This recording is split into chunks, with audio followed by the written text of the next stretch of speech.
فاروق ستار کے ساتھ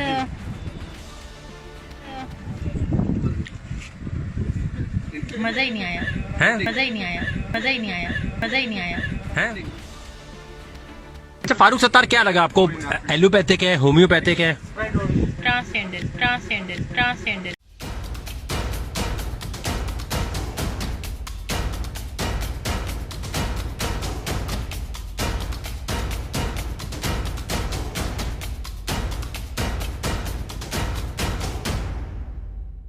بسم اللہ الرحمن الرحیم، السلام علیکم۔ آپ دیکھ رہے ہیں وقاص عزیز آفیشیل اور میں ہوں وقاص عزیز۔ امید کرتا ہوں کہ آپ ٹھیک ہوں گے، خیریت سے ہوں گے۔ بات کرنے جا رہا ہوں میں آج حریم شاہ کے حوالے سے، اور اس کے ساتھ ساتھ میں آپ سے گزارش کروں گا کہ وقاص عزیز آفیشیل کو سبسکرائب کیجئے، لائک کیجئے، زیادہ سے زیادہ شیئر کیجئے۔ میں نے گزشتہ دنوں حریم شاہ کا ایک ایکسکلوسیو انٹرویو کیا تھا، جس کے لیے انہوں نے مجھے ٹائم دیا، میں ان کا شکر گزار بھی ہوں، اور اس پہ میں نے روٹین سے ہٹ کے ان سے کوسچنز کیے، انہوں نے ان کا جواب بھی دیا، میں اس کے لیے بھی ان کا شکر گزار ہوں۔ فاروق ستار صاحب کے مدعے پہ بات کرنے سے پہلے میں حریم شاہ کے کلیت کے حوالے سے بات کروں گا۔ کیوں پاکستانی سیاستدانوں کو ایسی سستی شہرت کی ضرورت پڑتی ہے؟ دیکھیے، اگر ہم دیکھیں تو یحییٰ خان کے زمانے میں جنرل رانی تھی۔ جنرل رانی ایک بڑا اسپیشیس قسم کا کردار ہے، بڑا مسٹیریس قسم کا، بہت ہی مسٹیریس قسم کا کردار ہے پاکستانی سیاست کا، اور یہ وہ کردار ہے جس نے سالوں تک پاکستانی جرنیل جو ہیں ان کے، جنرل یحییٰ خان، ان کے نہ صرف دل پہ راج کیا، بلکہ پاکستانی سیاستدانوں کے لیے بھی ایک گو ود دا فلو والا سلسلہ ان کا رہا۔ اب ہم دیکھتے ہیں کہ وہی صورت جو ہے وہ حریم شاہ کی صورت میں بلڈ ہو رہی ہے۔ ایک نئی جنرل رانی کا ظہور ہو چکا ہے، میں یہ کہوں گا، اور اس میں نے بہت میں حریم شاہ سے، جیسا میں نے تذکرہ بھی کیا کہ میں حریم شاہ سے ملا، میں نے انٹرویو کیا، بہت ڈاؤن ٹو ارتھ اور ہمبل خاتون اس کو پایا، لیکن کیا وجہ ہے؟ کہیں نہ کہیں یہ بات بھی تو ہے کہ وہ استعمال ہو رہی ہے، کہیں نہ کہیں یہ بات بھی تو ہے کہ وہ یوز ہو رہی ہے، کہیں نہ کہیں کوئی ایشو تو ہے۔ مفتی کوی کے ساتھ بیٹھ کر ہمارے دوستوں نے ان کا ایک ویلاگ کیا، ان کا آپس میں معاملہ ہوا، بہت سے لوگوں نے کہا جی کہ اب قندیل بلوچ والا اس کا حال ہوگا کیونکہ مفتی کوی کے ساتھ یہ بیٹھ گئی ہیں۔ میں ایک بات آپ کو بتاؤں، میں جتنا حریم شاہ کو میں سمجھ پایا ہوں، وہ ویسی خاتون نہیں ہے جیسی وہ نظر آتی ہے۔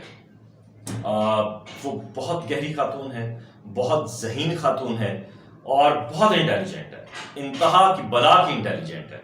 اگر میں یہ کہوں کہ وہ پاکستان کی سیاست میں، مجھے نہیں پتا ان کی ایجوکیشن کیا ہے، کیا معاملہ ہے، عالمہ انہیں کہا گیا، ٹھیک ہے، عالم دین کی ہم عزت بھی کرتے ہیں اور یہ ہمارا فرض بھی ہے، لیکن اگر میں آپ کو ایک بات بتا دوں، پاکستان کی سیاست میں وہ انٹری مار دے تو اس کو آگے بڑھنے سے کوئی نہیں روک سکتا۔ وہ اتنا بڑا کیریکٹر ہے، وہ اتنا بڑا کیریکٹر ہے کہ اس کو آگے بڑھنے سے بھی کوئی نہیں روک سکتا، اور پاکستان کی سیاست میں کئی بڑی چینجز بھی وہ لے آئے گی۔ اب ہم ملالہ یوسفزئی کی بات کرتے ہیں کہ ملالہ جو ہے وہ امریکن ایجنڈے پہ کام کر رہی ہے، فورن ایجنڈے پہ کام کر رہی ہے، یورپی یونین کے ایجنڈے پہ کام کر رہی ہے، اور ملالہ بہت پڑھی لکھی اور سمجھدار لڑکی ہے، میرے دل میں اس کے لیے بہت ساری رسپیکٹ ہے۔ معاملہ یہ ہے کہ یہ دیکھیے، فاروق ستار صاحب کی بات میں آغاز کرنے سے پہلے ایک لائن جملہ اس پہ ذرا دھیان دیجیے گا کہ ملالہ تو اینٹی پاکستان ایجنڈے پہ کام شاید نہ کر رہی ہو، لیکن پاکستان میں بے شمار ایسی خواتین ہیں جو اینٹی پاکستان ایجنڈے پہ کام کر رہی ہیں اور ہمارے لائم لائٹ میں وہ موجود ہیں۔ ذرا ان کو دیکھنے، کھنگالنے اور سمجھنے کی ضرورت ہے۔ اب آتے ہیں ذرا فاروق ستار صاحب کی طرف۔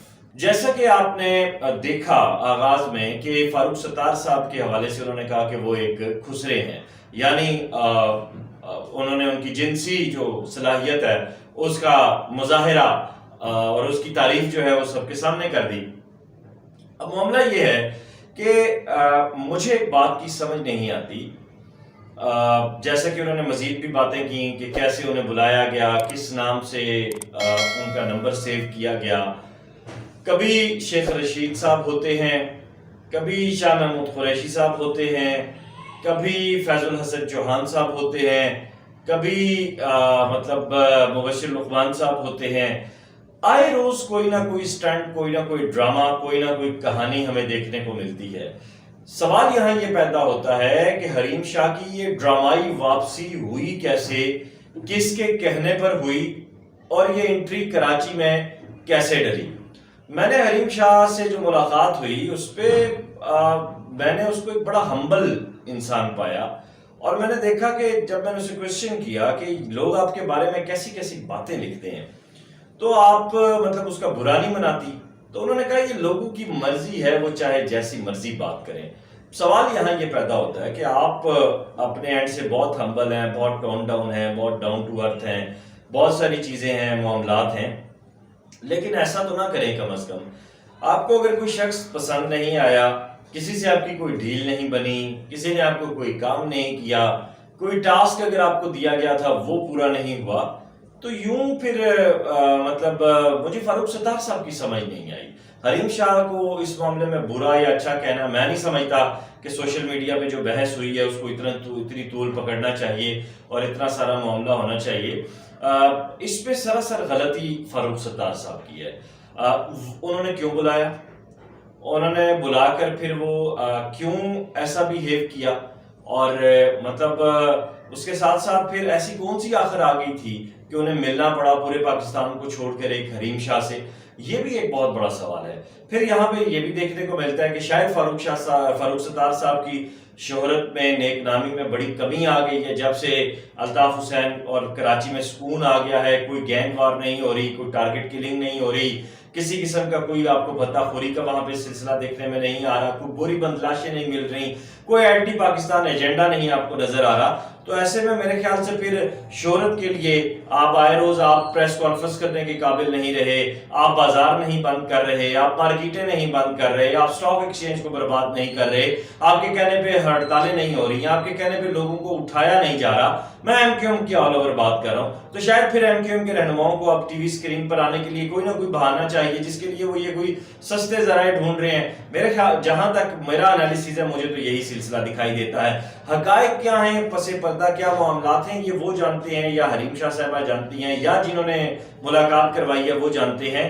میں تو ایک اگر جرنلسٹ آئے سے اس کو دیکھوں اور اگر ایک اوپن اوپینین اس کے اوپر بلڈ کروں تو وہ اوپن اوپینین یہی بلڈ ہوتا ہے کہ اس سارے معاملے میں، اس ساری کہانی میں، اس سارے سفر میں، ان ساری چیزوں میں ایک ہی چیز دکھائی دیتی ہے، اور وہ چیز ہے فاروق ستار کے اوپر کئی سوالیہ نشان کہ وہ کیوں حریم شاہ سے ملے، اور پھر اتنا بڑا بات آپ کی مردانگی پر بات کر دی گئی اور آپ اس پہ خاموش رہے، آپ اس پہ بولے نہیں، آپ نے روایتی سیاست کی بات کی۔ اگر یہی بات ایم کیو ایم کے بہت سے دوست ہیں ہمارے، اگر ان کے بارے میں کی گئی ہوتی تو ابھی تک انہوں نے ہلا کے رکھ دینا تھا، پھڑکا کے رکھ دینا تھا، بات کہیں سے کہیں چلی جانی تھی، چیزیں ایسی نہیں ہوتی۔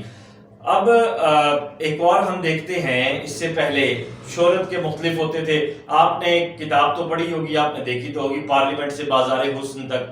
پارلیمنٹ سے بازار حسن ایک کریکٹر نہیں ہے، اس میں کئی کریکٹر ہیں، اس میں کئی کہانیاں موجود ہیں، اس میں کئی باتیں موجود ہیں، اس میں کئی رویے موجود ہیں، اس میں کئی لوگوں کی، کئی سیاستدانوں کی، عیاشیوں کی کہانیاں موجود ہیں۔ لیکن سوال یہ پیدا ہوتا ہے اس میں جو سب سے امپورٹنٹ کوشچن ہے، کیا وہ عیاشیوں کی کہانیاں، وہ داستانیں رک سکیں؟ کیا آج بھی پاکستان کے پارلیمنٹ میں ایک بھی عوامی ایشو پر بات ہوتی ہے؟ کیا آج بھی پاکستان کا سیاستدان اپنے حلقے کے ایک بھی ایشو کے ساتھ جڑا ہوا ہے؟ کیا پاکستان کا سیاستدان آج بھی ایوان بالا میں یا ایوان زیری میں اپنی جیب اور اپنے پیٹ کا جو معاملہ ہے اس سے ہٹ کر، اپنے ذاتی مفادات سے ہٹ کر ایک غریب آدمی کی بات کر رہا ہے؟ نہیں کر رہا۔ اس کی بنیادی وجہ آپ لوگ ہیں، آپ وہ لوگ ہیں جنہوں نے ان کو ایوان تک لایا، پارلیمنٹ تک لایا، منتخب کیا، اور اس کے بعد پھر آپ وہ ٹک ٹاک پہ اور واٹس ایپ پہ اور انسٹا پہ اور یوٹیوب پہ ایسی چیزیں، ایسے مسالے دیکھ کر خوش ہوتے ہیں، اور میں پورے یقین سے کہتا ہوں کہ اگلے 5 سال کے لیے آپ لوگ پھر انہیں منتخب کریں گے۔ کیوں؟ آپ لوگ خود سستے لوگ ہیں، آپ لوگ خود چھوٹے ذہن کے لوگ ہیں۔ اگر آپ کے پاس ایک ریشنل اپروچ ہو، کھلے ذہن کے لوگ ہوں، وسیع ظرف کے لوگ ہوں، اگلے 5 سال اپنی اولاد کے اور اپنے مستقبل کو دیکھ کر چلنے والے لوگ ہوں، تو آج پاکستان کا یہ حال نہ ہو، آج پاکستان کو حریم شاہ نہ دیکھنی پڑ رہی ہو، آج پاکستان کو فاروق ستار کی یہ عیاشیاں نہ دیکھنی پڑ رہی ہوں، آج پاکستان کو فیض الحسن چوہان یا مبشر لقمان یا اللہ آپ کا بھلا کرے شاہ محمود قریشی یہ لوگ نہ دیکھنے پڑ رہے ہوں، اس طرح کے ٹک ٹاک سکینڈلز پہ اور شیخ رشید۔ آج پاکستان کو پھر ایک clean and green Pakistan, beautiful Pakistan کا جو ایک امیج، ایک خواب جو علامہ اقبال نے دیکھا، جس کی تعبیر قائد اعظم نے کی اور اس کے بعد اس پہ ستیہ ناز ہم لوگوں نے کیا.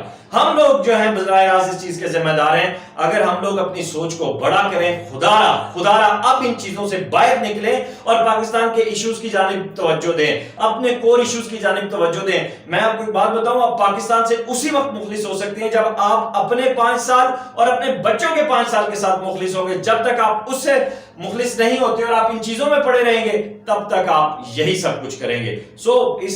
میرا کام تھا بات کرنا اور آپ تک ایک اوپینین بلڈ کرنے کی میں کوشش کر رہا ہوں کہ خدا را اپنے ووٹ کی عزت کیجئے، خدا را اپنے لیے کیجئے. کوئی نون لیگ، کوئی پیپلز پارٹی، کوئی کاف لیگ، کوئی پی ٹی آئی، کسی کے لیے نہ کیجئے. اور ان لوگوں کو چنیے جو آپ کے ووٹ کی عزت کریں گے اگلے 5 سال. اور اگر نہیں تو پھر یہی حریم شاہ آپ کو مبارک ہو. اپنا خیال رکھیے گا. خدا حافظ.